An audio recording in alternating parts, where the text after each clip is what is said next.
বিশ্বনবী বললেন, নামাজের চেয়েও বড়, রোজার চেয়েও বড়, জাকাতের চেয়েও বড়, সাদাকার চেয়েও বড় একটা ইবাদত আছে, আমি কি তোমাদের বলবো না?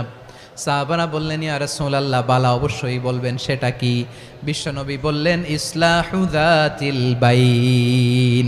দুইজন যখন ঝগড়া লেগেছে, তোমার দুই ভাই যখন ঝগড়া লেগেছে, এই দুইজনের মধ্যে বিরোধ মিটিয়ে মীমাংসা করে দেয়া হচ্ছে সবচাইতে সেরা কাজ।